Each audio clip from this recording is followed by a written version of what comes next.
Thank you so much for joining us in the library as well as on Zoom. We have about 110 people who will be joining us remotely as well. So they would not all fit in here, so I guess that's good. But thank you so much for joining us. We're here with another program in partnership with the Maine Mycological Association and mushroom foraging expert Greg Marley. Before we get started, I'll remind everyone on Zoom that you can type your questions and comments into the chat or Q&A, and I'll read them out loud at the end. And now I'll turn it over to David from the Maine Mycological Association. I'm not Greg. No. In case you know Greg, or don't know Greg. I'm on the board of the Maine Mycological Association and really have the pleasure of welcoming you and being able to introduce Greg to this group.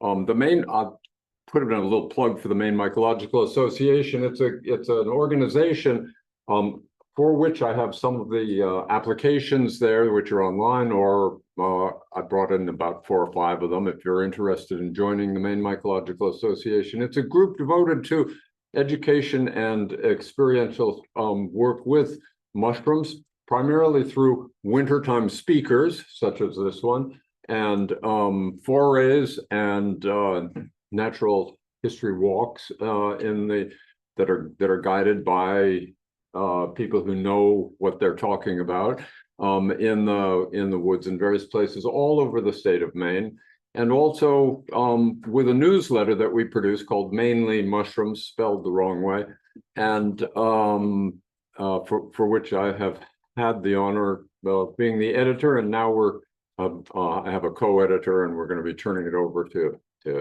Emily. So the Maine Mycological Association is an organization that I encourage all of you to consider. If you're interested in foraging for mushrooms, it's always best to forage with someone who knows what they're talking about. And that brings me to today's speaker, Greg Marley, who definitely knows what he is talking about. Greg has been a foundation stone for the Maine Mycological Association, along with Michael and Mulvey, for decades, and going on forays with Greg is very interesting, very exciting, very knowledge rich, as today's talk will be too. It's a pleasure for me to introduce Greg. He is the author of a well-known and award-winning book called Chanterelle Dreams and Amanita Nightmares. If you haven't seen it, it's here, and there are copies over there. I guess there are a few extra copies just in case. Just in case. Greg, besides being a mushroom expert, an amateur mushroom expert, he has a career for himself and a way to support his activities in the field. And in fact, there might be some overlap. He is a counselor for people that have traumatic problems, and he's a grief specialist. For instance, for people who can't find any morels in the springtime and are grieving over it, he is a good person to talk to. I'm going to just turn it over now to Greg. Thank you. Now we have another MMA board member, Laura, sitting in the back quietly. And many people who go out mushrooming, including myself, go solo because you're seeking the quiet, you're seeking that downtime. And that's wonderful, but always remember to make sure you have friends when it comes to confirming your identifications and what you're playing with prior to heating up the frying pan, not after. So we're going to talk about mushrooms, and I wanted to kind of go a little bit deeper. I talk a lot about what I call the foolproof few, the easily identifiable, common, good history of edibility, those kinds of mushrooms. But many people are frightened of the gilled mushrooms. They say, I'm going to stay away from those. In fact, there's a great book called Mushrooming Without Fear, written by a European. And he took a strategy. He said, all right, I'm going to talk about, well, the chanterelles, because they're not really gilled, and some of the boletes, because most of them are not really poisonous, and a few others, but I'm going to stay away entirely from the gilled mushrooms. That way I'll keep people safe. And that way there's a whole lot of really wonderful mushrooms that you don't eat. So we're going to talk about some gilled mushrooms. And as Julia said, the folks on Facebook, or excuse me, on Zoom can add in questions when they want. You'll have to raise your hand, and we'll have some time at the end for questions as well. This is go relatively fast paced, but I'm pretty comfortable if you say, wait a minute, tell me about that. I can catch those. That's not a big problem. And if you're one of those rabid extroverts who's intrusive, I'll slow you down. Don't worry about that. So we're going to talk about the gilled mushrooms. But I decided that in the talks I give, we have to bring some if not videos, at least photographs. So this is Pippin and Katerina, taken probably about 4 or 5 years ago, maybe even 6, in the backyard. But just for a little bit, they are not Myceliana, by the way. I just didn't change that. So now we'll dive into the mushrooms. So since forever, my time in nature is a time to settle down, to quiet, to find my soul. And so, to quote that old naturalist John Muir, into the forest I go to lose my mind and find my soul. And for me, I eat a lot of mushrooms, I study them, I learn about them, but getting out of nature is to have that time, that's downtime and alone time. We'll talk a little bit about some of the amanitas today, including Amanita albocreata, which is one of the mushrooms that is not deadly, but contains very high quantities of the 2 toxins that Amanita muscaria has. It's some dangerously so. So we want to make sure we're aware of that. So in what we're going to cover, we're going to talk a little bit about, morphology, the parts of a mushroom. And we're going to talk a little bit very little about taxonomy, and a little bit more details about identification features. And mostly, we're going to talk about some of the examples of mushrooms that it's time to learn, or time to get more acquainted with. So this is I found this online. I don't even know the exact source of this illustration, but it gives some of the basic identification features of a typical Amanita. With the cap and the cap attachments, or and any of the whether they're gill remnants and patches or striations or scales on top. And sometimes the cap is called the pileus. That's the formal language. And then you've got the gills. Formally, they are called lamella.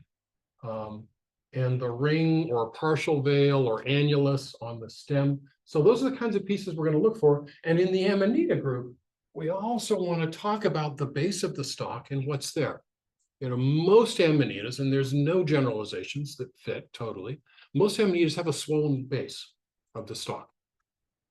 And that swollen base often has patches that are called, patches of the universal veil. And I'm going to get more into that in a second. But those are the things, we are being invited when we're really getting more into mushrooms to be observers.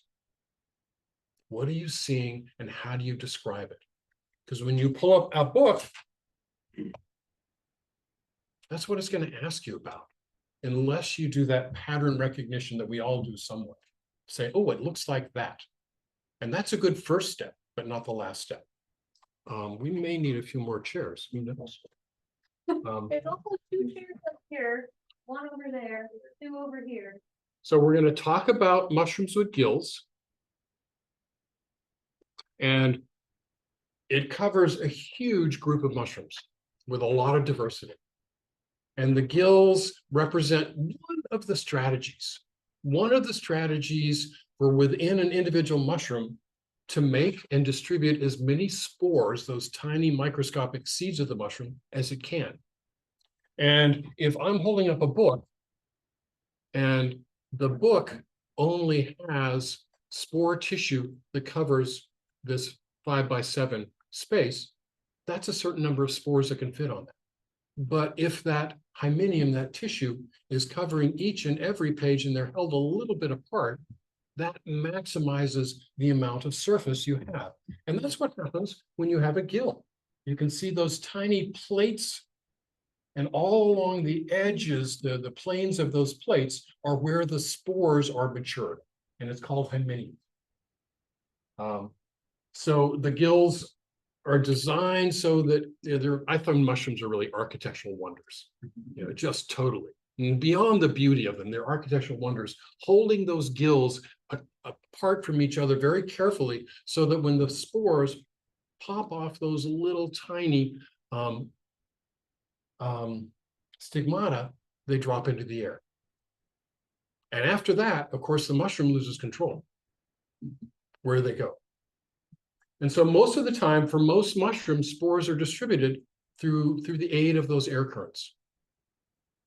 And in a typical forest that doesn't have a lot of wind, the vast majority of the spores land within about a meter around that fruiting body.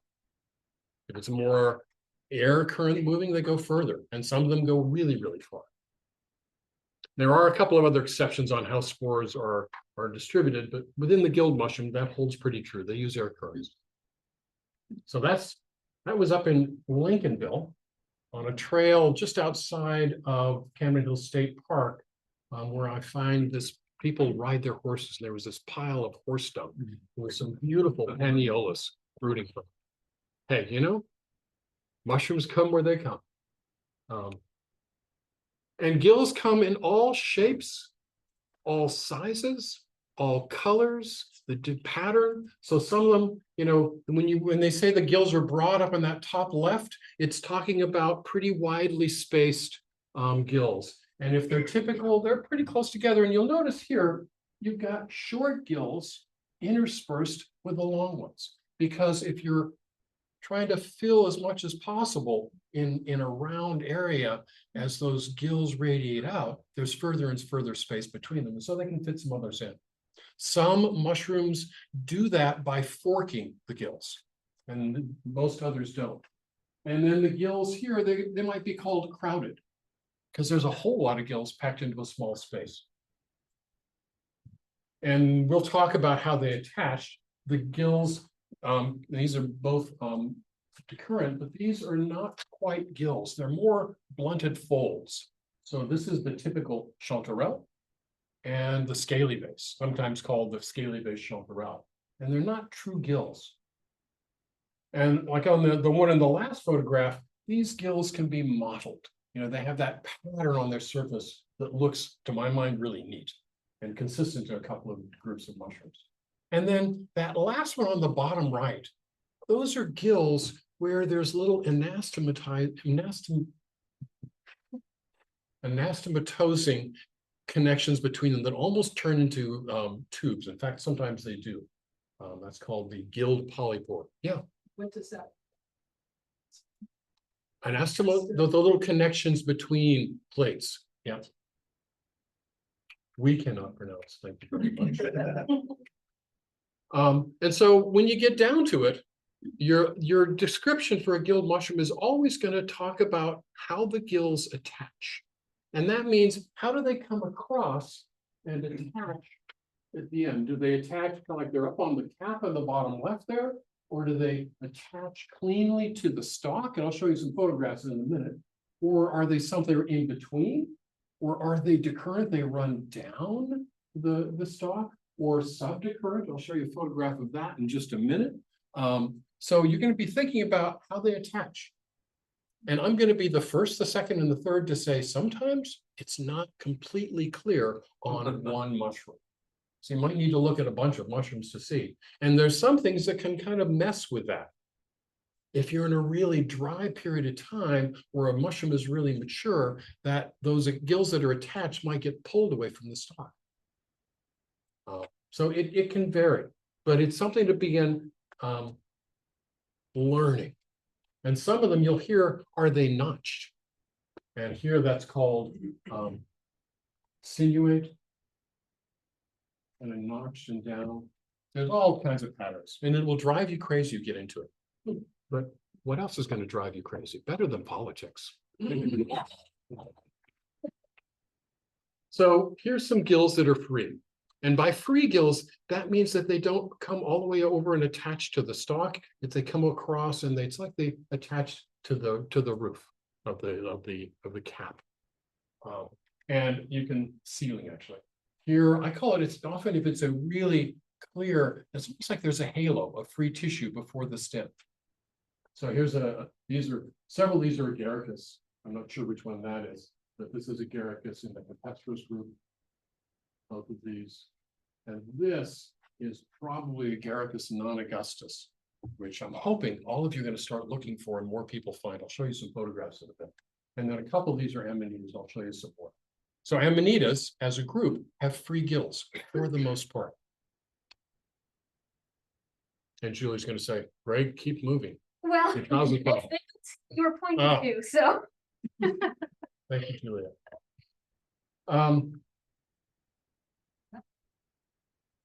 I have to go through each one of these before it goes. So these are examples of free gills in the genus Amanita. And one of the features of an Amanita is that in its infancy, in its button stage, it is completely enclosed by a universal veil. And you can see that in that top middle so clearly. An Amanita jacksoni, sometimes called the American Caesar's mushroom. And if you find it in that enclosed, you can cut it open and you can so completely see the shape of that mushroom within that egg. And you can tell that the gills, well, you can almost tell that the gills actually are free up there. So these are all Amanita. And this is an Amanita that I can't wait to see again. We're going to see a picture of it, some more pictures of it later. It's one that I found over in Rockport for the first time last summer. Just blew me away. Beautiful. And a very thick ring on it. But anyway, you can sell that these are free. This is Amanita rubescens of London. And in this, you can't quite tell, that doesn't really show completely free gills. Because you know what? The mushrooms don't read the books that say that they're supposed to have free gills. So sometimes they do with them.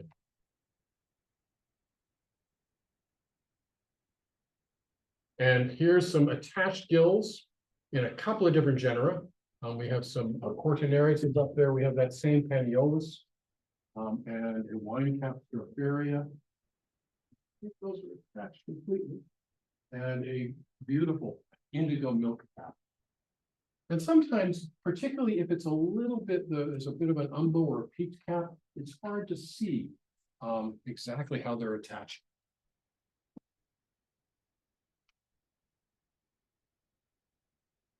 By the way, for the most part, and I've got a couple of examples, these are all my photographs taken for the most part in Maine or certainly in New England. And these are examples of decurrent gills where the gills run down the stalk. So this is a little Clitosopy, probably Giba. And that same photograph of the chanterelle and the scaly vase. Another Clitosopy. This is a little oyster mushroom, the angel wings, and the jack-o'-lantern mushroom. And this is that subdecurrent. So it's kind of attached, but then it runs a little bit down the stalk. And this is a beautiful, we're going to talk more about this. This is Lactifluus hygrophoroides, one of the really nicely edible milk caps.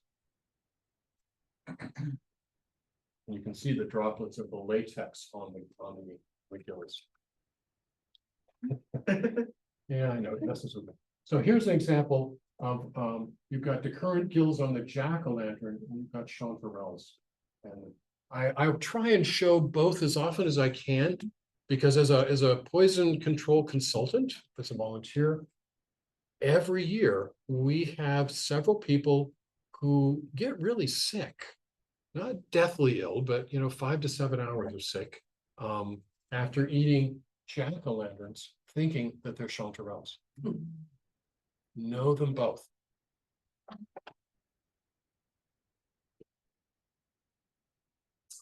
So that was the gills and the attachment. And we're going to talk about the partial veil. And maybe I'll go back. So, and I'll do. In a mushroom that's still button stage, if it's going to have a partial veil, as that cap is opening, there is a layer of tissue that protects the gills. It's called the partial veil. And as it opens, it often leaves itself as an annulus or a ring on the stalk. Now, In dry weather, it might get caught up on the margin of the cap, and in some mushrooms, it does it regularly. So this is the partial veil or ring or annulus on that Agaricus non-augustus. It's beautiful. I would call that membranous and skirted. So it attaches at the top and it kind of falls like a skirt, and it's quite thin and membranous. So it could be a membranous ring. In the genus Cortinarius, that ring is just a series of fibers that leave maybe the scars of it. It can sometimes be a thick felted ring, like that one amanita I showed you, or honey mushrooms. Or it could be a movable collar, like in the parasol mushroom, which I'll show you in a bit. So there's variations.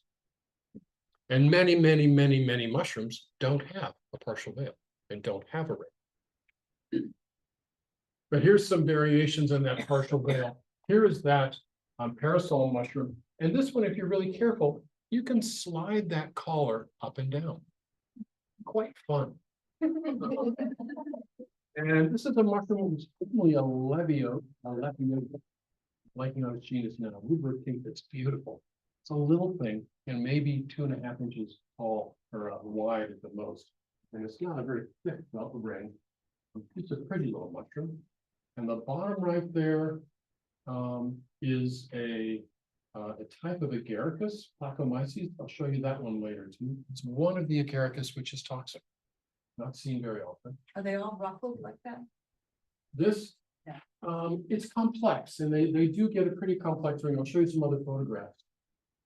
Classic destroying angel, Amanita bisporagira, and the Jacksonii, the American Caesar mushroom, that gorgeous orange pendulous, and this on their top right there, that shows the cortina. That shows the little fibers that attach. Oops, that doesn't work. I guess I don't have a pointer on this one. Now what have I done?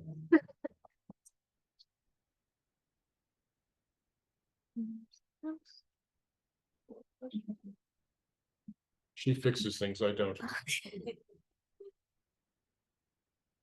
All right. Thank you very much, Julie.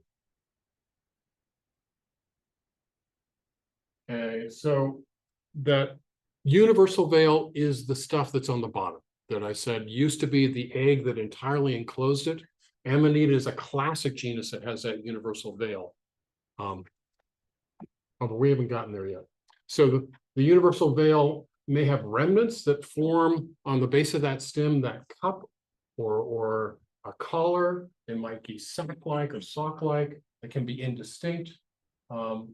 And the top of them may end up, the pieces of it may end up as parts of the on top of the cap, and I'll show you that in a moment. So this is a classic one. It's beautiful. So I showed you the egg, but when that egg, as the cap expands to it, as it pushes out of the egg, with this Jacksonii amanita, it stays as a really thick, persistent base. How many people have found that mushroom here in Maine? It's the only amanita I eat, which says a lot. And I don't find it much. I don't find it. In fact, I don't think I've ever found it in Knox County, but I do find it a lot in Kennebec County and Somerset County and Androscoggin County. Yeah.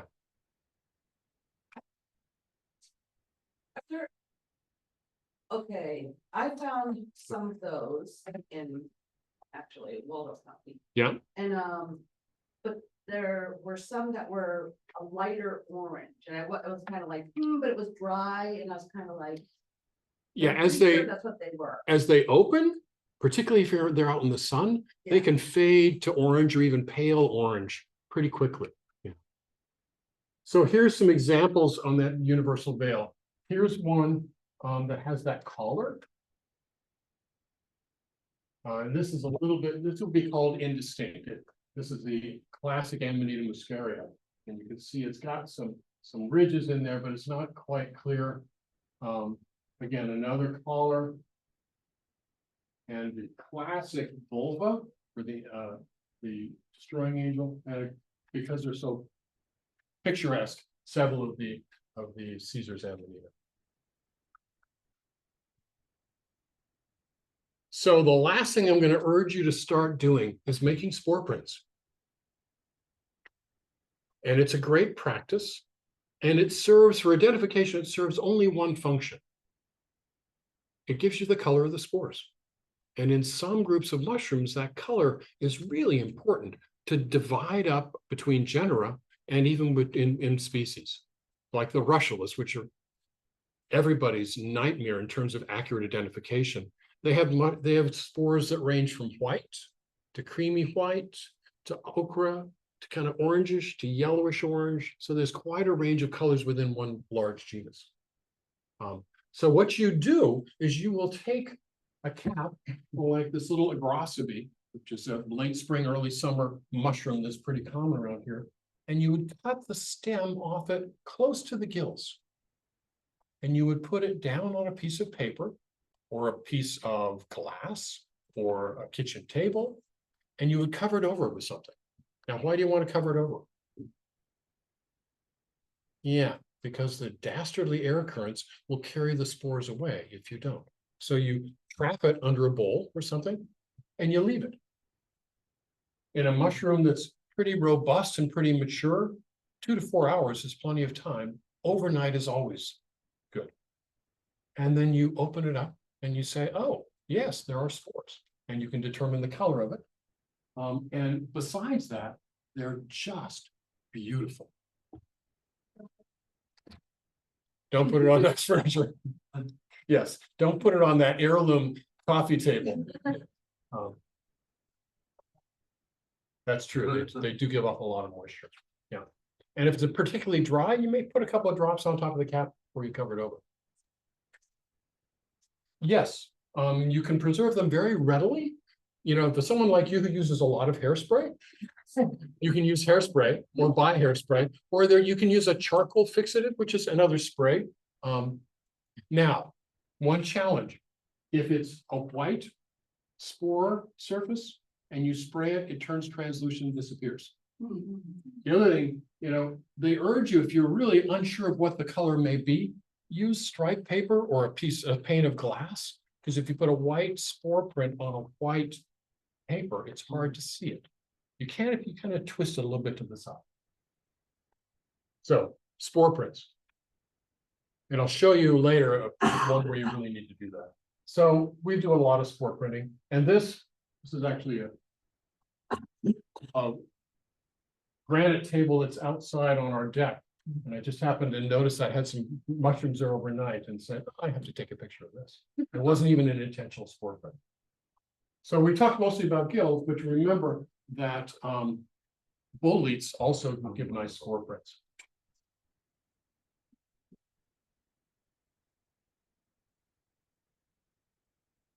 All right, so you need to put it together, right? You need to be able to describe what you see and how you see it. And how many of you do a lot of your identification by finding a book and flipping through it and say, no, not that one. This, yeah.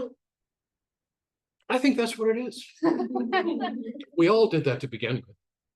And to an extent, we all still do it. It's called pattern recognition. Now, there's a challenge. If you buy that new AI mushroom identification book, please don't. And it covers, or you have any kind of mushroom book that features, say, 60 species or 100 species. Do you know how many species of mushrooms that have been collected in Maine? At least 2,000. And so no field guide you have is going to have all the mushrooms. And if it only has 100 mushrooms, say, David Quo's 100 edible mushrooms is a great example, you're going to try and fit what you have in your hand to something in that book. I remember doing that. And so being able to describe what you see helps you to be able to compare what the description is given and what you have in your hand. So recognize the needs to really follow some general guidelines. Recognize that if you have one lone mushroom that you picked at whatever stage it is, that may not give you all the information you have.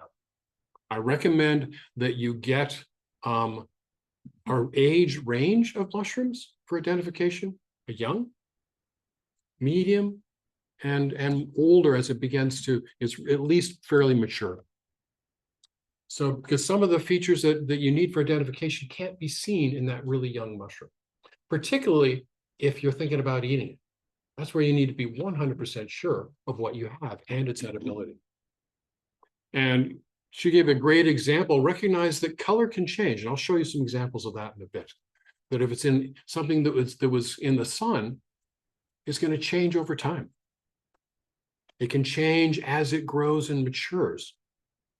It can change because if it had lots of colored scales in a button and it opens up and that cap expands, there is more space between each of those scales. And so the context, the flesh color, becomes more dominant. So as I said before, abnormally dry or abnormally wet periods can affect some of the features. And if you ever look, and you'll see in some of the brief descriptions I give in a while, you know, the size of the cap, length of the stem, always are given as a range: 2 to 4 inches, 1 to 5 inches, 6 to 10 inches, because features can change. And you can expect, you're going to find some mushrooms that are smaller than that range, and you're going to find in a really wonderful year or good conditions, some that are larger. So just recognize that. And sometimes you have to know, and this is a hard thing, particularly for those of us of the male gender. You have to be able to say, I don't know, a lot, and to be comfortable with that. So don't go for assumptions. Yeah, you only know what you know. And I just want to say, this is some art by Beatrix Cromwell, who's done 2 of these that are just beautiful, just really anthropomorphizing various groups of mushrooms. Well, I would have with tracheomorphizing, or yeah, whatever, giving him character. So here's the stage of a typical agaric, and this is Amanita, and so this is Amanita muscaria, the variety we have up here, Gasawia, which is a yellowish orange. And so here in the top right is the button, and you still, that universal veil is already beginning to break up. You can see it as patches there. And then another day later, or a half day later, it's begun to shoot up, and you can see that universal veil remnants, and you can see the base. And when it's fully open and the ring with the annulus, which is attached still to the gills, opens up and is fluting down. And then when it's getting older, you've already, oftentimes that ring starts to break apart or disappear in a mature mushroom. And the other thing that's not as clear here, even within this species, you have color variation. That really, this bright orange color is rare around here. But it happens when the mushrooms get touched by a little bit of frost as they're coming up.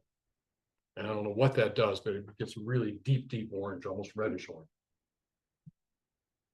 Not an edible species. So you hear me throwing out a lot of formal names, the Latin. And I will also use the common names where they are well accepted. But everything's got a formal name. Homo sapiens, right? That's us. And with something that is as well known and loved and collected as what we call the golden chanterelles, that formal name can be really helpful, because the common names are legions of it. You know, that group that we call the golden chanterelles, they grow, and it's different species, but they grow on just about every continent. And I have one list that's over 90 common names in 17 languages, because wherever they grow, they're collected and used because they're so yummy. But that Cantharellus, the genus name, is consistent, and now we're breaking them up into different species names as we learn more about the DNA. But, you know, in a German field guide, or a French field guide, or a Romanian field guide, or an English field guide, you look in the index, and that scientific name will stay the same. So it creates somewhat of a universal language. And that universal language is based on the grouping. So the Cantharellus, and this is one of the chanterelles that are common in Maine, Cantharellus phasmatus. We'll argue about that in a minute. Is in the genus Cantharellus. It's in the family of chanterelles and the related allies, Cantharellaceae. It's in the order of the Cantharellales. It's in the class with a bunch of other gilled mushrooms, the Garricomycetes, and they're all Basidiomycetes. So other than things like morels and cup fungus, which are Ascomycetes, that's all the rest of the larger fungi. But they're all in the kingdom fungus. So that's the classification breakdown. And that's the last you're going to see of that today. So let's talk about some common gilled mushrooms. And I found this grouping growing together somewhere up near where David lives. I believe this was in Blue Hill, or nearby, Castine is where it was. So I found this incredibly gorgeous, deadly, destroying angel, the Amanita nightmare. And literally, right beside it was this cluster of golden chanterelles. So this is the Amanita nightmare and the chanterelle dreams all in one.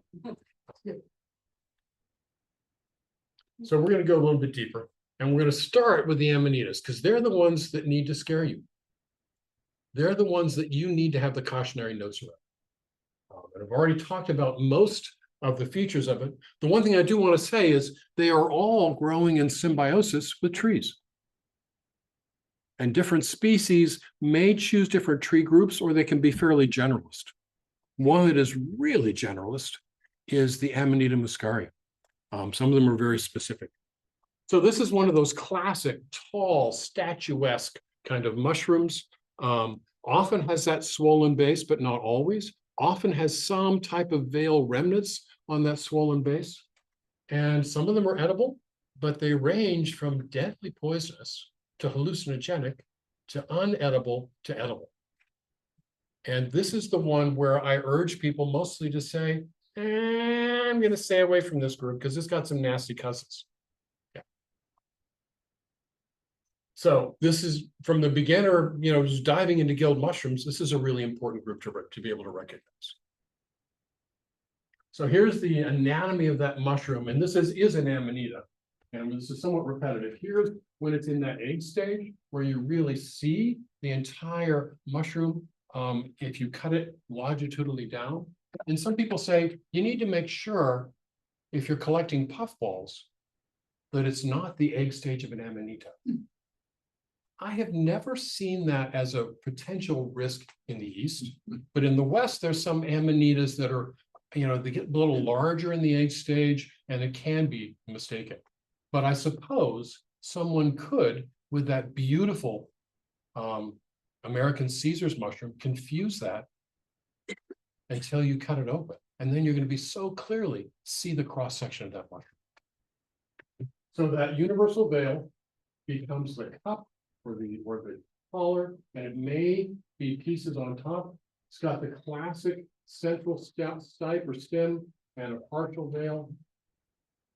And for the Amanita, mycorrhizal, fruiting on the ground almost always. Sometimes you'll find them on rotted wood, some of them, with the free gills. And if you took a spore print, it's typically white or off-white. Here's a bunch of variations on that universal veil among the Amanita. I think we've already touched on these. Some of these, and this is a really common. This is the yellow patches, Amanita flavoconia on that top right. It gets maybe on a robust day 3 inches in diameter, and you see them all over the woods in midsummer. Beautiful orange mushrooms, orange yellow, yellowish stalk. Not edible, but pretty. And this is this group, they're called the grisettes. And they have a nice socking veil, but they don't typically have a swollen base. It's the one group that doesn't.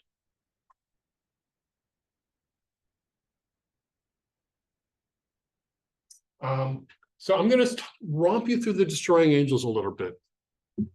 And it used to be, I would look at these mushrooms and I would say, wow, that's a destroying angel. And now I look at these mushrooms and I say, which destroying angel? And we're not going to go too deeply in that, but we're going to touch a little bit. And that name, the destroying angel, can be confusing because when you're taking a young, impressionable 3 or 4-year-old out into the woods mushrooming and you say, oh, look, Dash, there's a destroying angel and he's looking for some hideous monster. Not the case. So pure white, sometimes a little bit of brown on the cap, but by and large, pure white. That universal veil has a remnant of a cup that sometimes has a little bit of a limb on it. And it has that beautiful membranous skirt-like ring or annular veil. And typically, by statuesque, that tall stature, I mean that their stem is at least twice as long as the diameter of the cap. 3 gills, white spore print, and these guys are among the worst of the toxins that mushrooms have. Delayed onset, you have a meal of them. By all reports of people who've eaten these, they taste good. And you feel fine until about 8 hours later. And then you get really nasty, severe GI stuff for about 24 hours. And then after that, the amatoxins go to work on your liver, secondarily your kidneys, and will shut down your livers. So really nasty.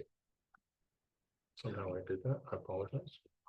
So it's a good group to learn and to avoid, right? And there's one species we are likely to get here, which is in this group, but not the destroying angels, called the death cap, Amanita phalloides. One report here in Maine, but it's moving up the coast. And it is responsible probably for about 80% of the severe or deadly poisonings in the world from mushrooms. Yes, sir. Next stage, how would you identify Scaria versus Jacksonian? Well, that's a really good question. The Jacksoni will always have that really thick universal veil. And I have never, ever seen an Amanita muscaria that is an enclosed egg. I've never found one. Yes, you always see it like I saw you, where by the time you see it, it's not an egg. But that thick veil is so clear. Yes. Species. The destroying angels. We probably have 4 species that are pretty common here. Most of them, I find them a lot more commonly with deciduous, with oak. But there are some, what now is being called the Amanita amorvirosa is the most current name, is more large and robust, and I do find it with conifers. So it can be somewhat generalist. Do they have a waxy appearance, like really kind of sticky looking? They look that way, but they're never waxy and they're never sticky. They're pretty dry. So here on this bottom left one, you can see that universal veil sometimes it's called limbate, fancy term, means it's got sometimes a longer part of it that sticks up. That gorgeous felted or skirted ring. Just beautiful mushrooms. And in August, actually last year, July is when I found they peaked. End of July. They're pretty common across a lot of territory. So next talk, I've been putting together a different talk. The next talk for the MMA annual meeting will go into more depth on the different species. But learn them. And Amanita muscaria is, in fact, particularly the past 6 or 8 years, I have found it incredibly abundant. This is a mushroom that I can find almost any month of the summer and fall, though it seems to peak typically in September or into October even. And so I find it with a broad variety of tree species. There's a certain type of porcini that fruits under pine trees, and often they're fruiting at the same time as Amanita muscaria in the fall. So peak in September, 3 to 7 inches, sometimes larger, that cap diameter, and the stem can be sometimes up to 10 or so inches tall. They're a really robust and stately mushroom. That swollen base that doesn't have a cup, and sometimes it has a little bit of color. It's kind of indistinct, they call it. And that big pendulous annual or partial veil. The spores are white, and this one is not deadly, unless there have been a couple of cases with some of the other related ones that have those toxins that have killed people. One person just outside Montreal a few years back. Some people use this as a recreational mushroom. Has 2 toxins, ibotenic acid and muscimol. And in our bodies, the ibotenic acid gets changed into muscimol as well, or is it the other way around? So those 2, they're excitatory, and they at some point in it produce visions and sometimes hallucinations.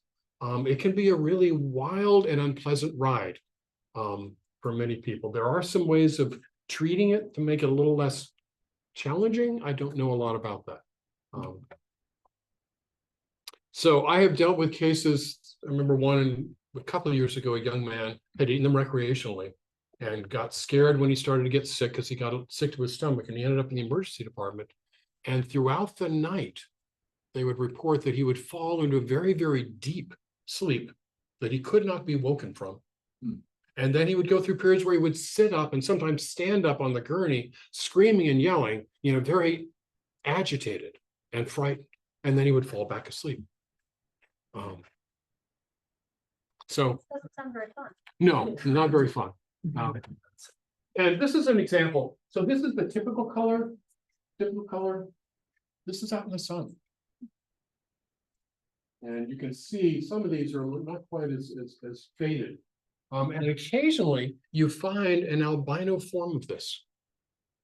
Same thing though. So Amanita muscaria, beautiful. And this in the western part of the country and in Eurasia and in Alaska, it's bright cherry red. And it's the reason that Santa Claus wears a red suit with white trim. And the reason why reindeer can fly.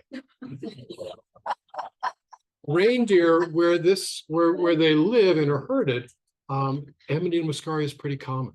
Reindeer love mushrooms, and they really love Amanita muscaria, and they get quite frisky. They get high. So why do we believe reindeer can fly? There's a reason. All that is fact-based, by the way. Yeah. And this isn't related. There's a group that are called the pantherines or the panther mushrooms. And there's one on the West Coast called Amanita pantherina, which is the kind of grandfather of this group or grandmother. And they all contain those same toxins. Ibotenic acid, muscimol, but in much higher concentrations. And it was one of these, Amanita volatipes, that was responsible for a death outside of Montreal some years ago. Yeah. So volatipes is a very beautiful, stately mushroom. It looks like a tan Amanita muscaria, the fly agaric. And I find it off and on. And this is the one I found a lot in like June, associated with oaks and pines. And there's another, this one I found up in Rangeley, just outside of the library. Growing from a bed that was well mulched with a couple of oak trees around it, fruiting from the oak trees. And they were growing in like groupings. There was a bunch of them. They were beautiful. And I said, oh my God, hoping some kid does not come out of that library and eat these. Because they were gorgeous. And here you can see particularly that very much of a collar, which is the remnants of the universal veil. So you can see it like it would have sheared there, and some of the remnants got left as the warts or the patches on the cap, but the rest of it is kind of a collar. And classically, it's not always distinct. Sometimes it is. So there's 2 others that are actually, there's several more that we have that are pretty common that also are within this group of these levels of toxins. Amanita albocreata and Amanita crenulata. Crenulata I find almost always with oaks. Albo created typically with conifers, or excuse me, the other way around, I'm sorry. And here's the ones down below. This is the Crenulata and the Albo creata. Midsummer mushrooms to late summer mushrooms, gorgeous, pretty little things. Don't eat them. And unlike most other amanitas, the Crenulata is a little bit, often a little more stubby. It's shorter, and compared to its cap width. There was a family who was not from this part of the world who found a whole bunch of those rooting under trees in their yard and made a soup with them. And had a pretty wild ride, very unpleasant. And particularly, it was a father and daughter, an adult daughter, who was visiting this area for a while from the Middle East and found a group of mushrooms that they thought were edible where they come from. And it was within this group. And the father particularly had a very, very unpleasant set of experiences. Scary for him.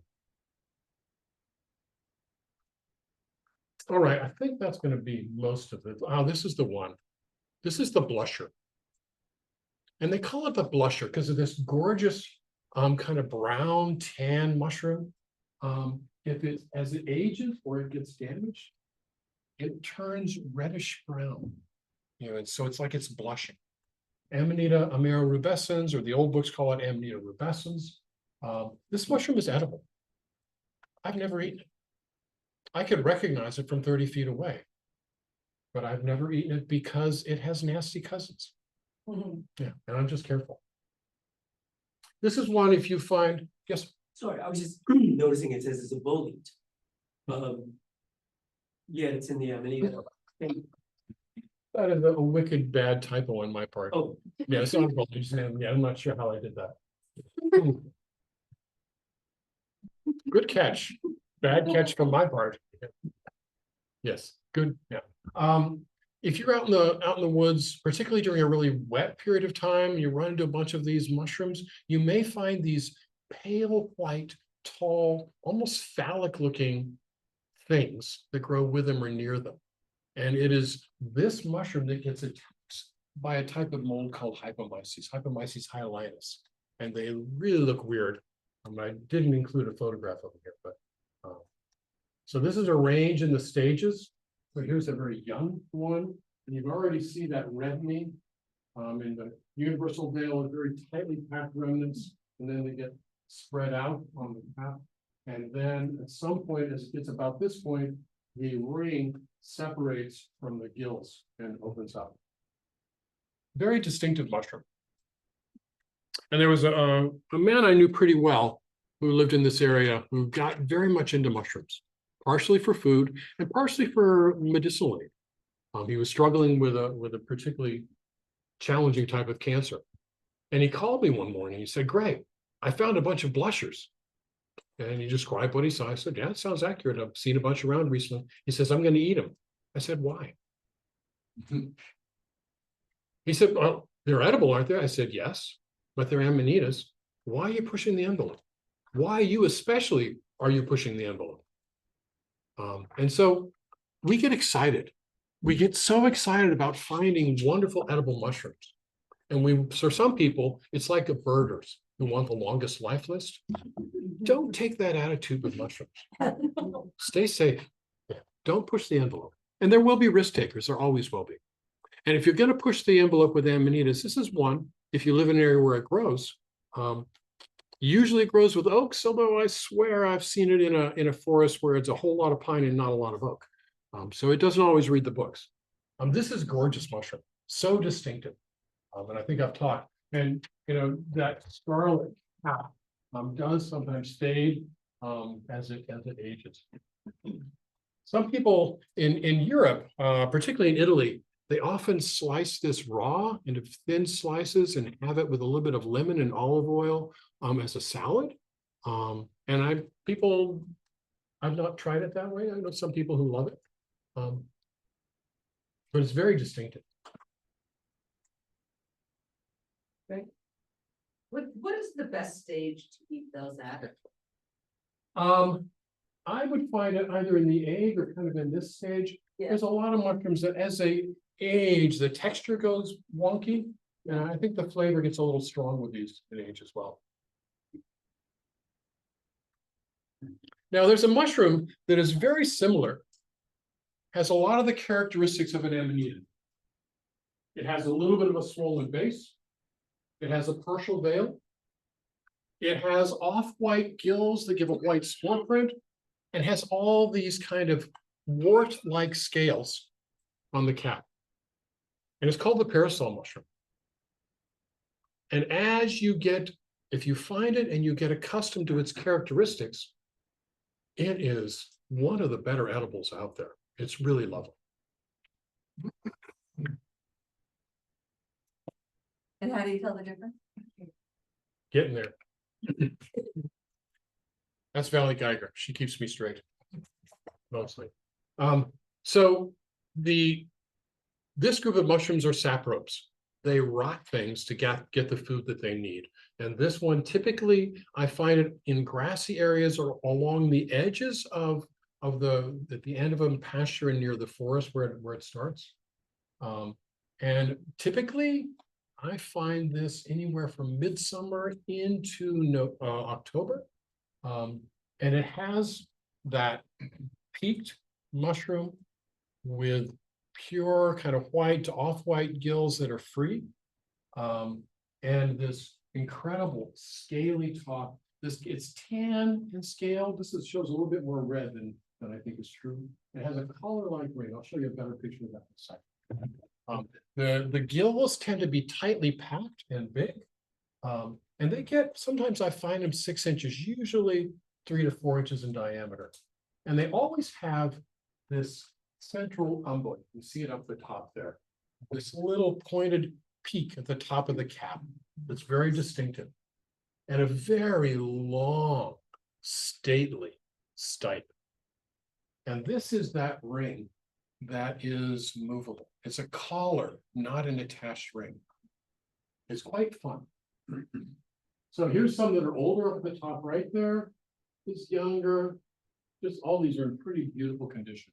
If you find these, it's really lovely.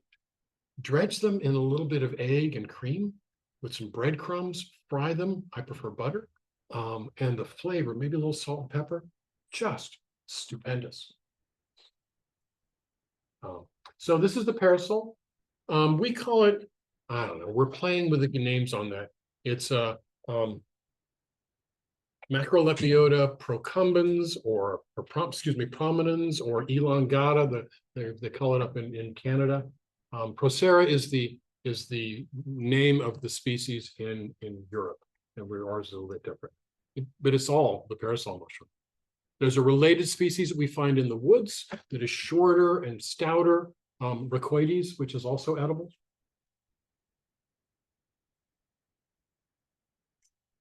And so I'm going to talk a little bit about this group of mushrooms, the russulas.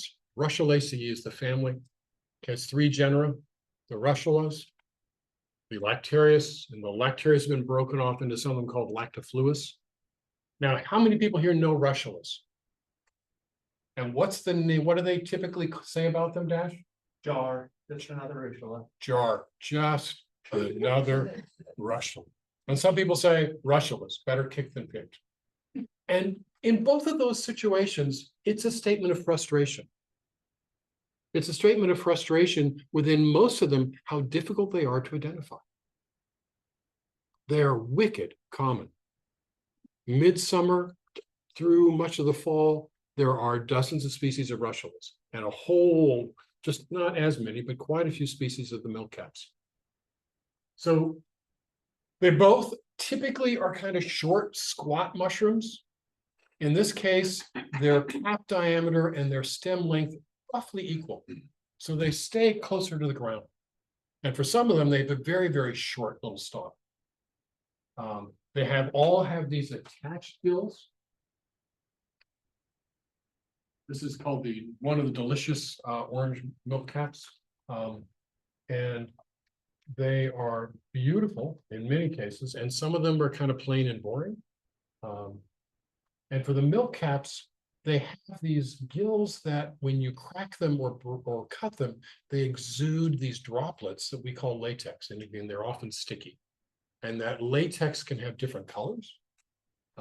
And within this group, there are some blackening russulas that have caused some really serious sickening, but most of them, other than that group, yeah, they may have some stuff that disagree with us, but they're not dangerously poisonous. Now, saying that is never an invitation to try them out because they're not dangerously poisonous. Unless, how many people like throwing up? One of my least favorite activities. So here's a group of milk caps. And in this one, all of them are edible. Except for this one. This is, I don't know about Croceus. I believe it will make you upset. So this is Lactarius Croceus. This beautiful thing is called subpurpureus. Just gorgeous. I typically find it near waterways, streams or lakes. Purple latex.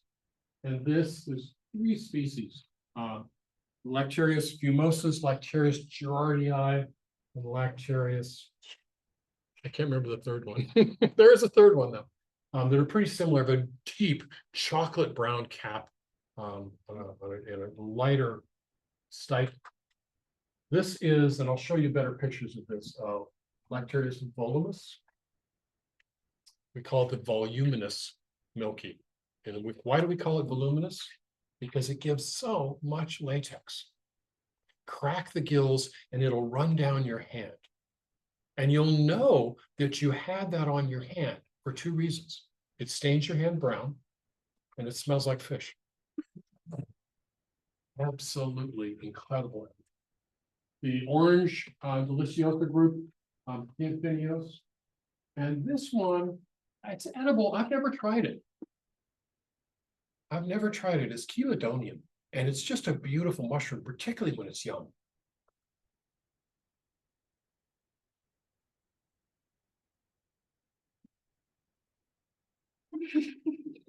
Go figure. And this is a whole rash of russulas. And these are, we have probably 7 or 8 different species of russulas that have red caps and white gills. Some of them are edible. Some of them you put a little tiny bit in your tongue and your mouth is just covered with a fiery, acrid taste. And one of those is called Russula emetica. Yeah. You know what an emetic does? Yeah. So red russulas of different types.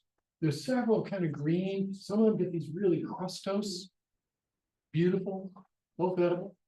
This one, I've only found it once, a couple, 3 years ago. Just beautiful. Crustose purple cap. No idea what it is. But russulas are very, very good food for something. I don't know if anybody of you have ever seen this little snail, big snail that's in Maine. It's about that big. You mean Neohelix alvularis? That's exactly what I'm talking about. The white-lipped snail. It's the largest native land snail in North America. We don't often see them because they're mostly nocturnal. Beautiful. So here is 4 different species of Lactarius that are all edible. And one I haven't talked about is the one on the top, Lactarius indigo. Just a freaking beautiful mushroom. But we'll talk first about the Buffinios, the delicious milkies, and there's 2 species. One of them with age turns green, and that's Lactarius deuterimus. And they're related to the Lactarius deliciosus of Europe. And if you are ever hanging out in Spain during the season, they collect those mushrooms, as many as they have, and they love to cook with them. You'll see markets where there's just big bushel baskets full with them. So they're orange throughout with that orange latex. If you get them young, it exudes these orange droplets. And I have a better picture with the scrobiculate. It's a wonderful word. Who the hell knows what it means? I'll show you what it means in a second. So here, you may not be able to see on this, it's a little pale.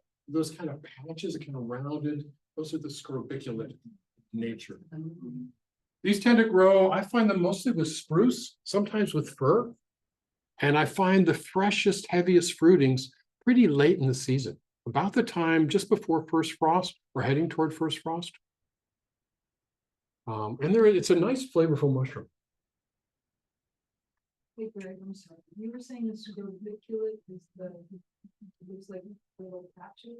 They're like little oddly irregularly rounded, almost like glandular patches on the stalk. And there's several species of the Lactarius that have them. And there's a couple that have been pulled out from Lactarius and now are in Lactifluus. I'm going to talk about a couple of species. There's 3 that are closely related that are all just incredible edibles. Midsummer, you oftentimes find the Lactifluus hygrophoroides. I don't know a good common name for that one. And it's typically in oak forest, oak beech. And sometimes I find them, they can be from as tiny to 1 inch to up to about 3 inches. And they're kind of shorter. They're beautiful with a little bit off-white, creamy stalk and white latex. They're just excellent texture and flavor. And a little more common than those is the Lactarius volumus, which carries a lot of the same features. The color, they're a little bit taller, they're a little larger, again in oak beech forests. And this one, if you pick it up and you crack those gills or cut them with a knife, it just gushes out. And literally, I'm not at all exaggerating, it will run down your helmet.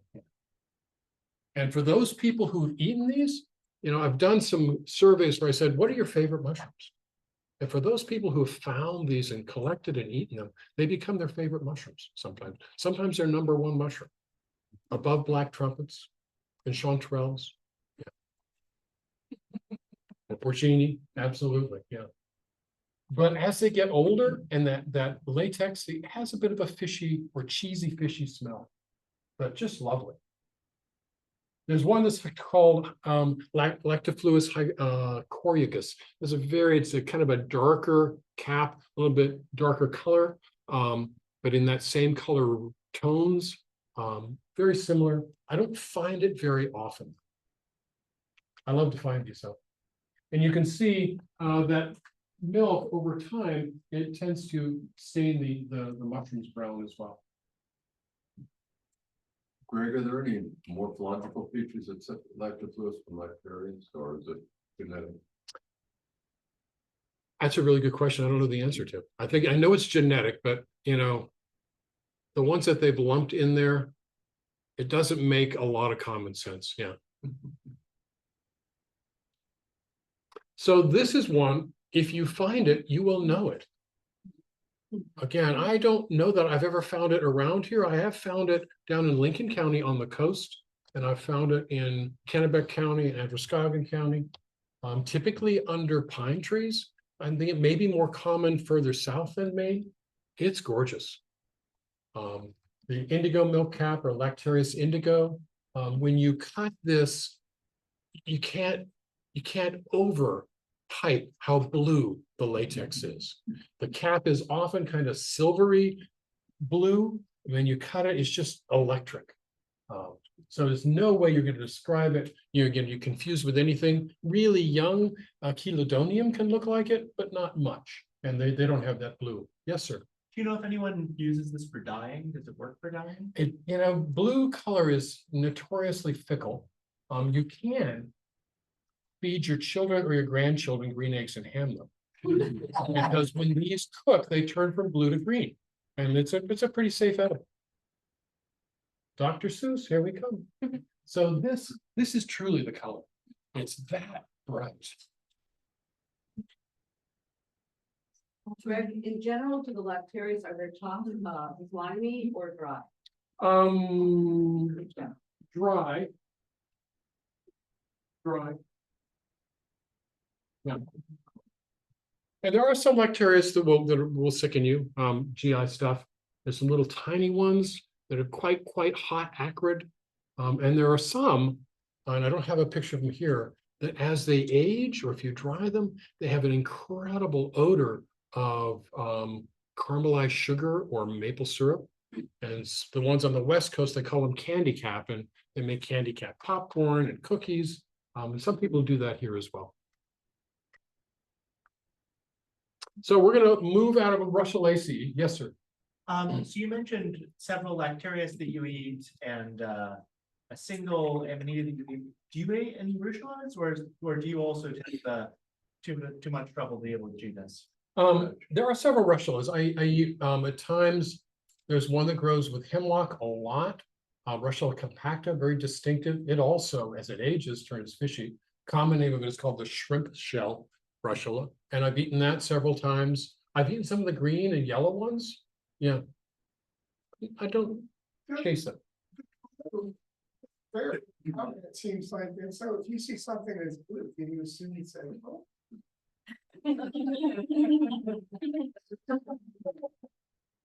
No.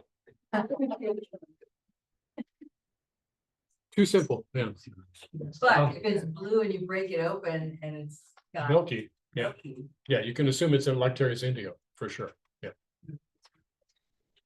So honey mushrooms are another group that are, sometimes in the fall, it feels like they're everywhere. You can almost collect them by the bushel basket or the pickup truckload.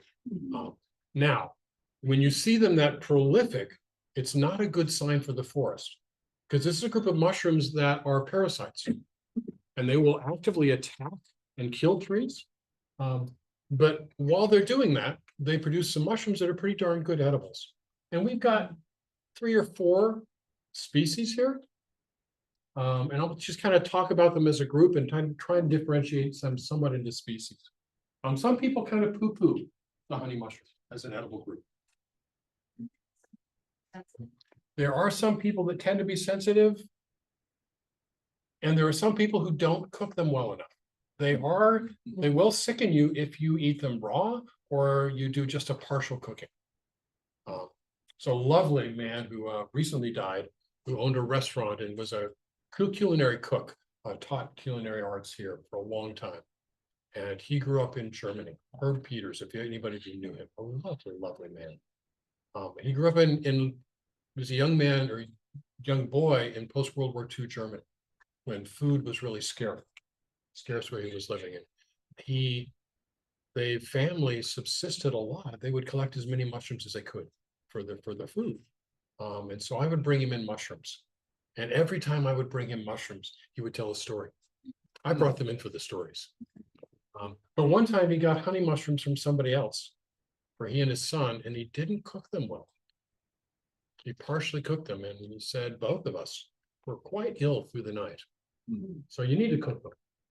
So this is a group of related species. They're parasites and saprobes. Kind of medium cap, typically gets up to about 3, maybe 4 at the most inches in diameter. And you will find, if you ever see a dead tree when the bark falls off and you've got a network of flat black growths that look like they're a net growing in the tree, they're called rhizomorphs. And that is the evidence of the honey mushroom that had attacked that tree and probably killed it. And they move through the soil as well to find new trees to grow on. And the cap color can be brownish typically, sometimes with a greenish or greenish yellow tinge to it. They have a partial veil, that ring, that is kind of thick and felted.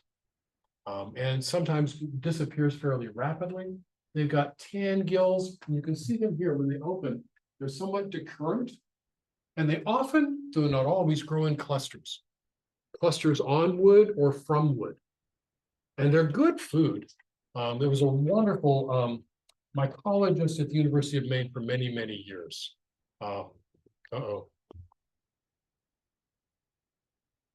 That's bad. Richard Homola. And Richard Homola was Polish extraction, and the Eastern Europeans love honey mushrooms, and the honey mushroom was one of his favorite. He would collect as much of as he could and dry it for the winter. So the Amylaria malea, the classic honey mushroom, has this kind of greenish yellow tinge to it when it's young. And they all have these really dense brown squamules or spines on the cap that as it opens, you only see them in the center of it. But they're a very distinctive feature of it. And here's another, and my good friend, Mike Lee was saying, I think that's a stoya, not Malaya. It is, let's have a look at that greenish thing, but it really shows that ring that's just about to open up. So they fruit in clusters. It's a good edible, but it's really got to be well cooked. The Malaya often grows heavily on birch, but I also find it on maple and other primarily deciduous trees. If you're going to eat them, I tend to collect them in the button stage, and I cut them off, and I leave most of the stem, which is kind of tough and fibrous. Really good dried as well. Here's how you typically find them in best edible stage. This is from birch. It was being attacked. These ones were over in Lincolnville. Your territory, I'm sure. Last fall, yeah. Here you can see them. This is up on you can't see that the birch bark had cracked open, and they were fruiting from that crack in the birch. And then if you leave them a few more days, you just this huge number. These I don't, some people collect and eat them at this stage. I typically leave them, but I'm picky, and there's often so many to choose from. And the ones that grow on conifers, Armillaria ostoyae, very similar in every way, other than it does not have that greenish or greenish yellow when they're young. And you'll find them in areas that are dominated by conifers. Again, edible and good, but toxic raw. And so here you can really see as they age, you can see the remnants of the veil that might start to fall apart with age. Anybody here eat honey mushrooms? Yeah. What are the dangers of one?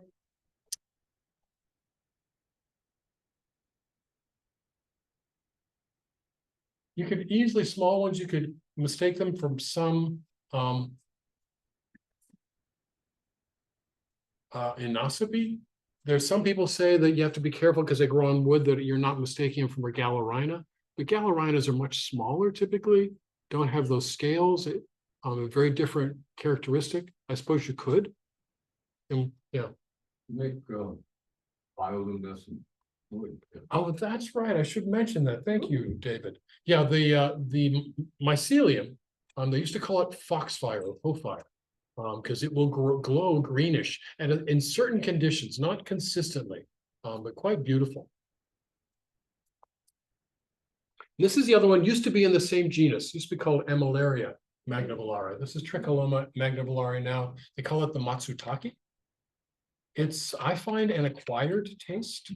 You either love it or you say, I don't know. They're very dense, they're beautiful. People tend to collect them in the button stage for use. We probably send a number of tons of them every year from Maine to Japan and to our larger world markets because they're quite popular. When they're open, the caps can be quite robust. 6 inches is pretty common and even larger. And to my mind, people always describe them as kind of a spicy, but I think there's a huge mix of old sweat socks mixing with that spice. Very dense, and the flavor profiles are liquid soluble, not fat soluble. So they do really well steamed with rice or in a broth.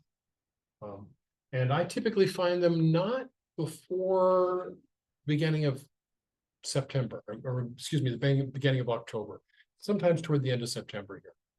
And with hemlocks, and they tend to like slopes down to water or, path edges or road edges where there's a lot of hemlock. So this is, they often, you'll see them just the button on the top. And when you pull them up in the bottom of the stem, you see this grayish, it's called pod soil, from the layer that it's fruiting from.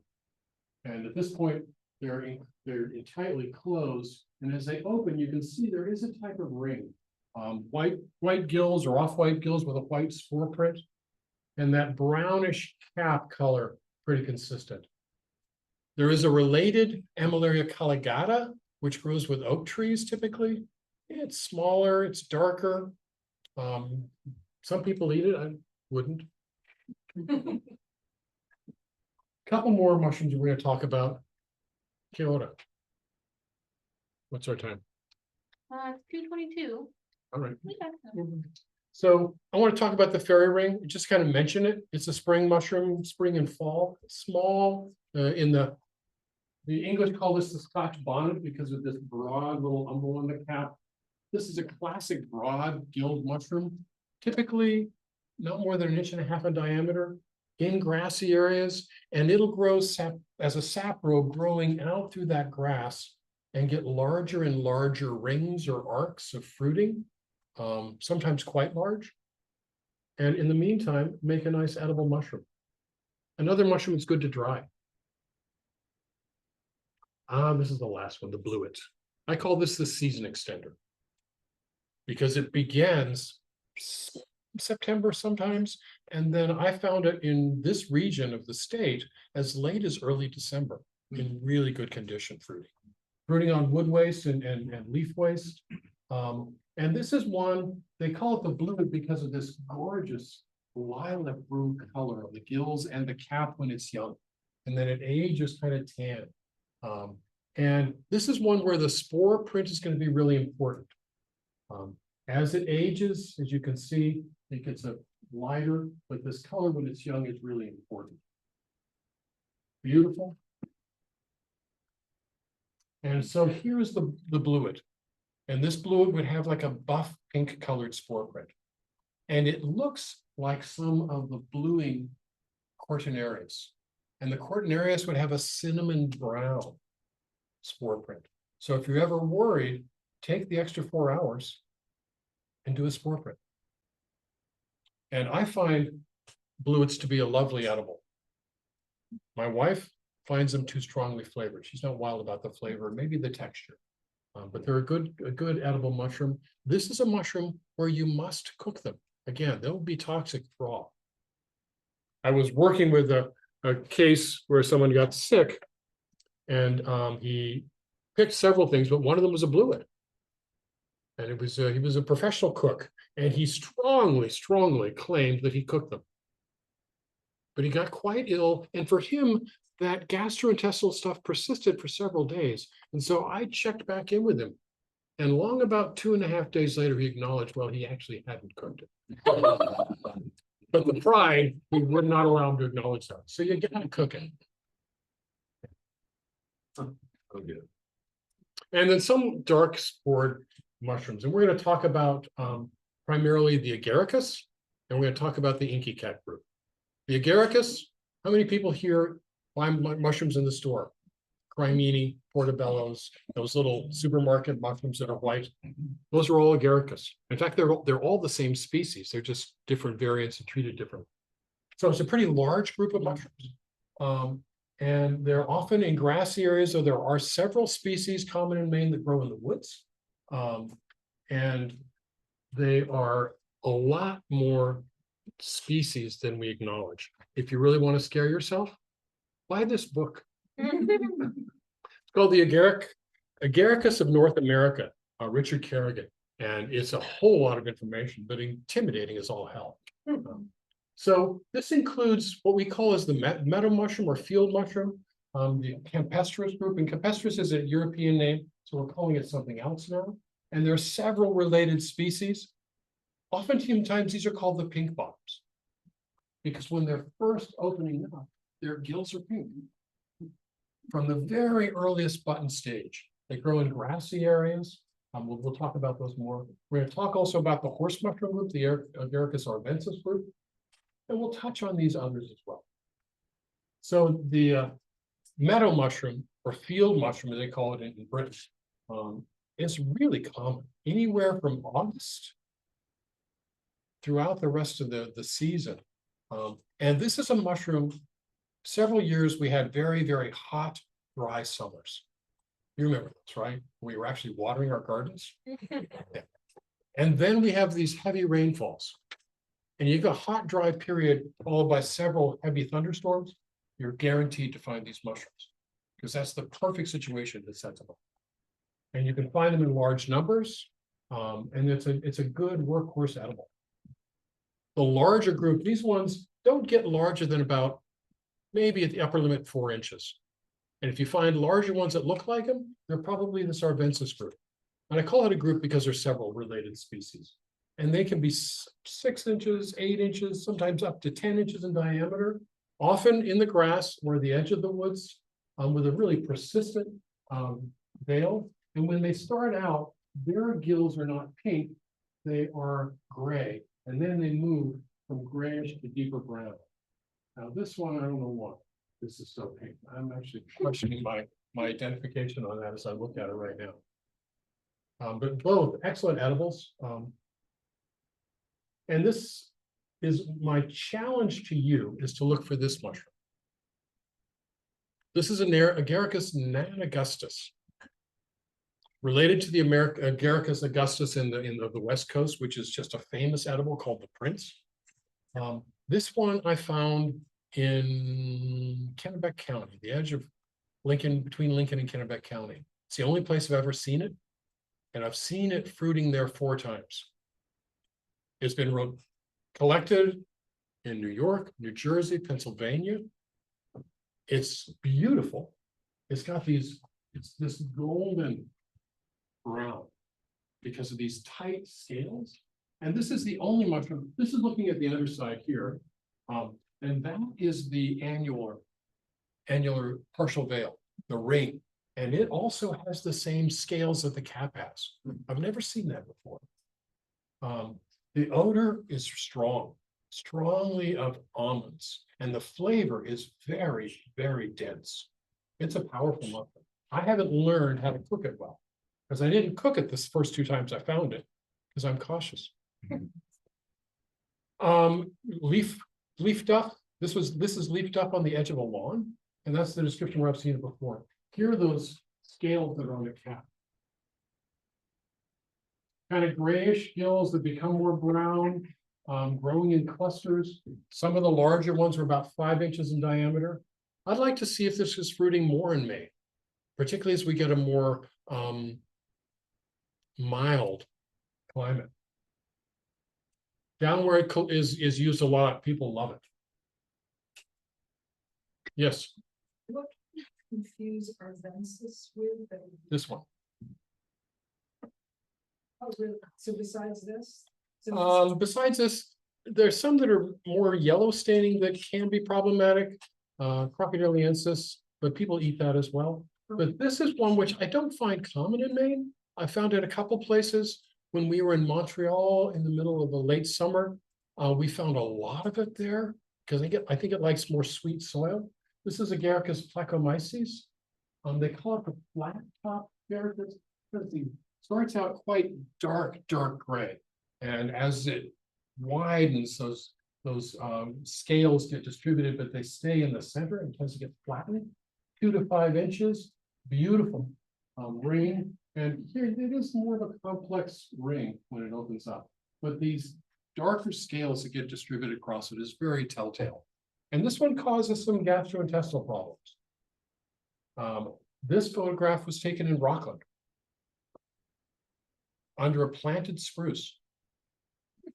Came very, very heavily there. Does it stain yellow? It didn't seem to stain yellow at all. Yeah.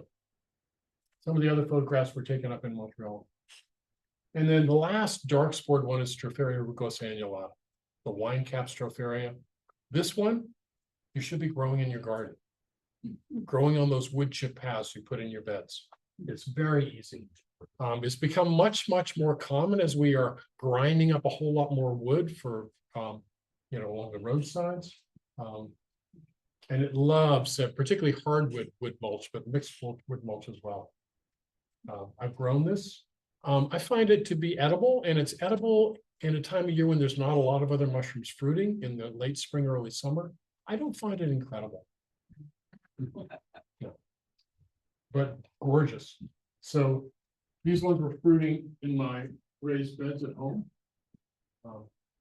You've got that really dense kind of ring on there, and this gorgeous gray gills when they're mature. Very distinctive mushroom. Oh, we have more. I may have to skip through some of these. Because I want to get to this group, the inky caps. Because one of these is a foolproof mushroom. These are the mushrooms, as they mature, they deliquesce. That's a fancy term that means they turn into an inky mess. Inky mess of spores. It's a diverse group and have been broken. They used to be all in the genus Caprinus, and now it's been broken up to about 5 different genera. Some of them are great edibles. Some of them grow on dung. Some of them grow on wood. You don't like any of them? Shaggy Maine I find to be an incredible mushroom. Nicely flavored, gentle, good flavor, very distinctive as September turns into frost. But as it grows, it quickly turns into an inky mess. So these photos, this one was taken in Rangeley. This was taken out on North Haven, both of those. And you can see as it starts to melt away. So if you collect these today, cook them and eat them today, because they'll melt even in your refrigerator. Was that your question, sir? Yeah. And this is one that's quite related, that has a horrible reputation. And the Brits call this tippler's bane. This is a great edible mushroom in this group. But if while you're eating it or just before or after you drink alcohol, you will get sick. Disulfiram is a medication that is sold for people who are trying to stop drinking alcohol. Same thing. Yes, sir. When you say just before, I think up to 4 hours before, and by some reports, up to 2 days after eating the mushrooms. Just as a relative. So, but this is a mushroom. I have seen this fruiting, pushing up through asphalt. That's the power of fungus. So these were pushing up through a very hard, gravelly roadside in Rockport. Really common. This is a really very common. You'll see it from fruiting from buried wood, particularly in the late spring, and then again in end of August to September. And this is my wife's favorite mushroom. This is a consolation prize for all the hours you spend looking for morels around elm trees. And after they've been dead for about 2 years, they often do this heavy fruiting of the mica cap, which is Copernellus micaceus.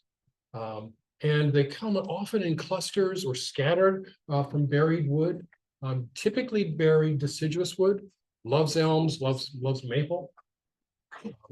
And when they're really young, this is why they're called the mica cap. They have this frosting on it.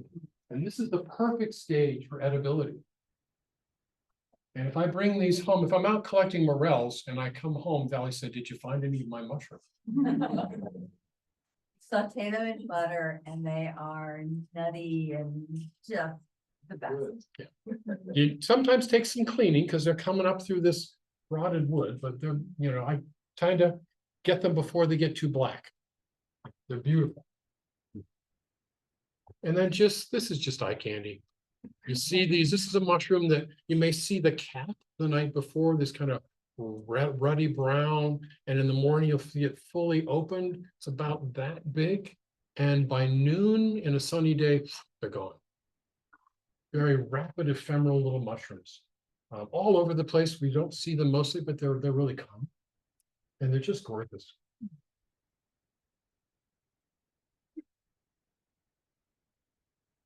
And this, just a couple of ones that you need to get scared about. This is we're going to talk about the deadly Gallerina, and we're going to talk about others, but I haven't even begun to touch. There's a lot of little brown mushrooms. Grouped together, taxonomically, we call them LPMs because they're hard to identify. Some of them belong to this genus called Inocybe, the fiber caps. And there's a bunch of them out there.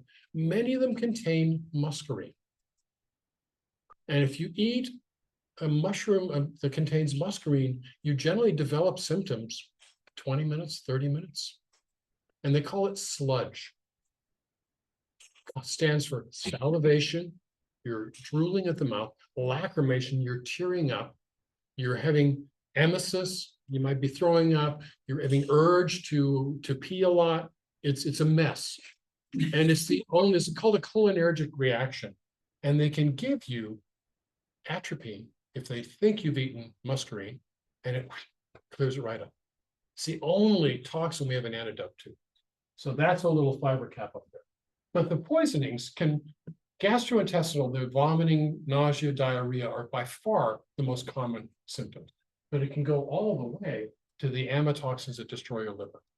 So just know what's edible and don't make assumptions, even if it's blue. So one that I mentioned earlier is the jack-o'-lantern mushroom. And some reason people mistake these for chanterelles. They often grow in these dense cespitose clusters. This is a little bit overkill. But these were fruiting about a half mile from here at the base of an oak tree.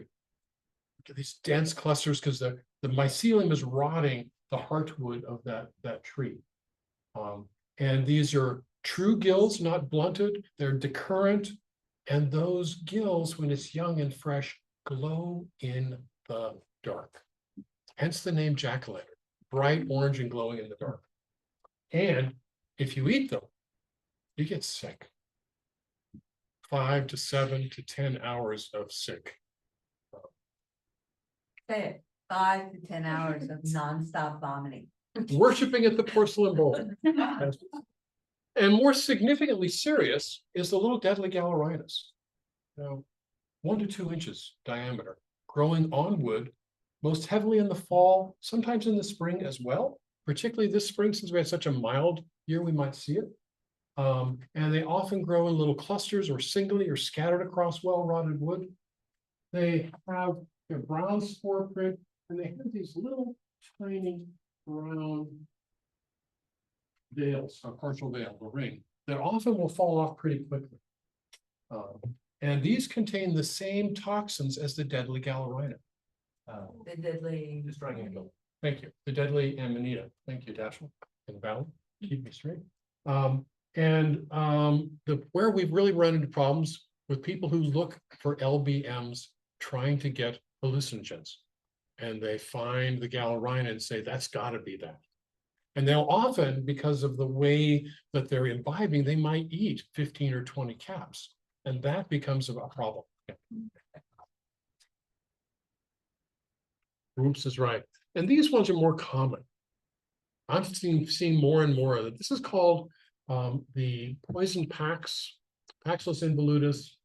There's another one, the Fernalis, and they grow often in groupings, particularly groupings in more suburban areas, graveyards, lawns, often with birches and aspen.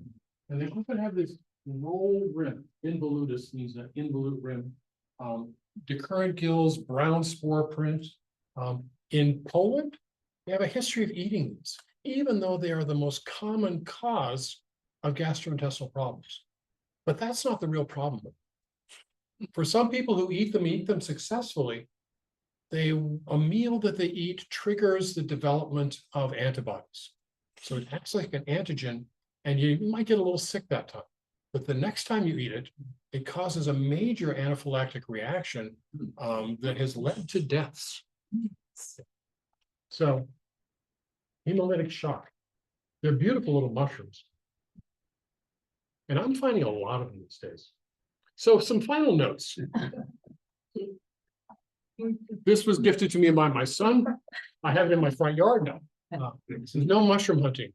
Mine. They're all mine.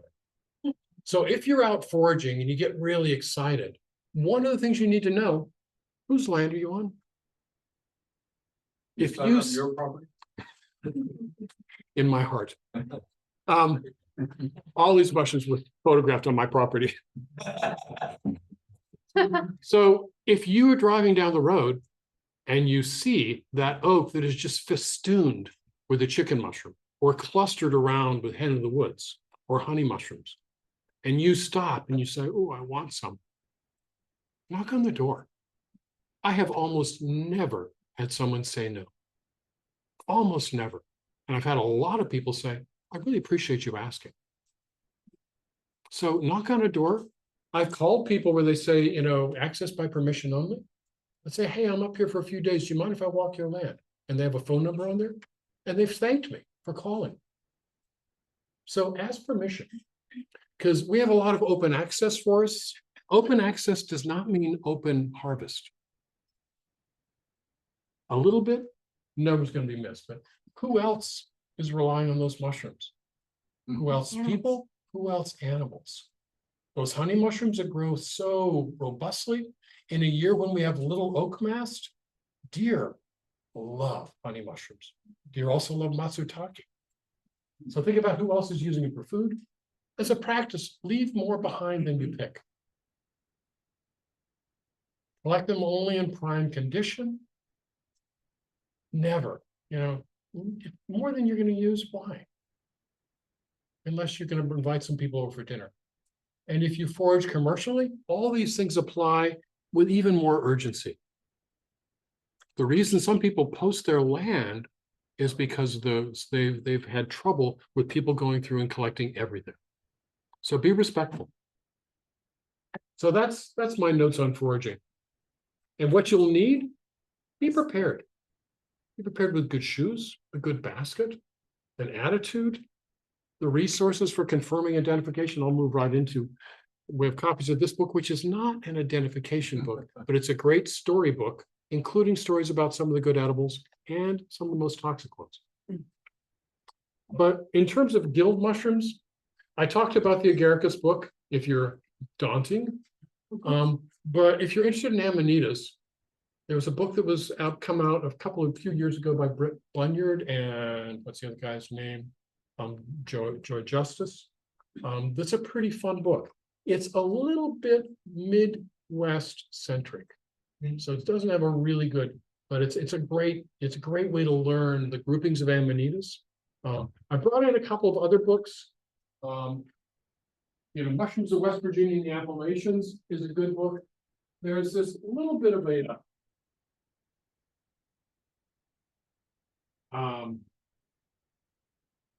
a group that's pushing out mushroom books, Alan Bissett and his wife and some partners, and some of these are pretty good and some of them are problematic, particularly because they often do not include very many species. And so you're constantly, if you're looking at the waxy cap mushrooms, you're going to be trying to fit it into what they have here, and you're going to run into problems. But they're good resources. You've got one for tricholomas, and again, they don't cover a lot of the cold weather tricholomas that we have up here. So get resources. And in terms of online resources, it crosses the board. The ones I use a lot, I use Mushroom Expert, Michael Quo's one. I use the Myco Quebec, though it's in French. I use it a lot. It's probably my most frequent site. And they have translation, which you need to pay attention to how accurate it is. And to get more deep, Mushroom Observer, and there's a couple others that you can look up species. There's really more worldwide. Greg, talk about that AI generated field guide that you came across. There's a bunch of them now. And if you don't know the author of the book you wrote or that you're looking at, don't get it. And there's some really poorly done guides out there that are generated by AI. And we're probably going to put an article that was passed on to David by Bill Bacaitis that really looked at some of the AI identifications that can be very inaccurate. It's also the same problem with some of the apps for your phone. Recognizing that they're trying to make sense out of a limited image where we have so many, don't trust them. Don't trust them. Yes, sir. If you talk about macroscopically, is there a way to tell a good mushroom from a bad mushroom microscopically? Looking under a microscope, is that? Well, there's nothing that's going to tell you, unless you're using that microscope to get more definitive about the species of mushroom. There's nothing in there that's going to tell you anything about its edibility, because you're not going to be able to see the sesquiterpenes that cause gastrointestinal stuff or the phallotoxins. Yeah, you're not going to know. Yeah, microscopes are one tool. Field characteristics are another tool. It's a lifelong learning opportunity, really. Yeah. So this is what I do. I'm going to be doing every year, Michaeline Molby and I go up to Eagle Hill and spend 5 days in a very intensive identification seminar we call Mushroom Camp. We work people's butts off and we have a lot of fun at the same time. For the second year, I'm actually would be the third year, except I got COVID last year and couldn't do it. I'm going to spend the weekend out on Hurricane Island, the very first weekend of September, which is a lot of fun. I've been doing a bunch of one-day workshops through the summer and fall. No. Though it is being recorded, and I have no idea who the person in the back of the room is. I'm going to be asking though. It is being recorded. All right, we'll talk. And it will be on the YouTube page for the Camden Public Library, which, by the way, it is the most heavily used YouTube channel of any library in the state.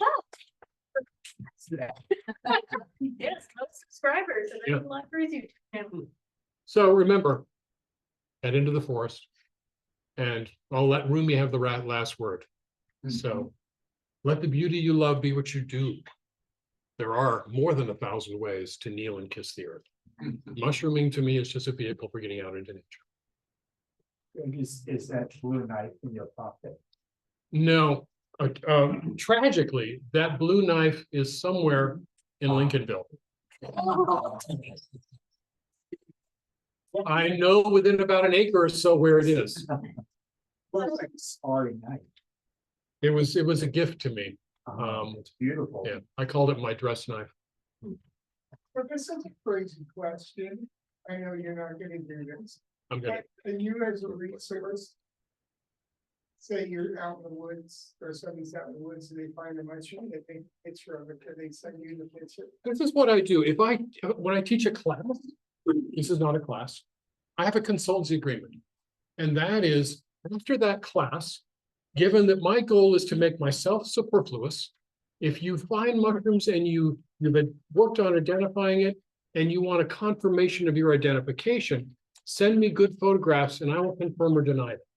If you send me a bunch of photographs and you say, tell me what these are, magically they end in my junk.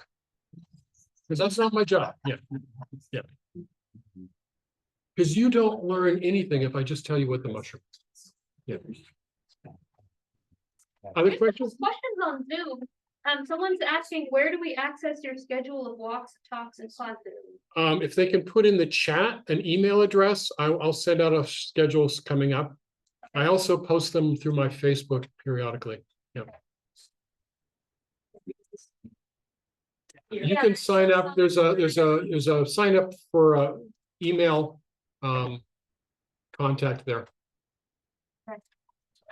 Preservation affect toxicity, some of them, I mean, does drying get rid of it? Because I've marinated things before, but then I was thinking, well, I think I cooked them first anyway.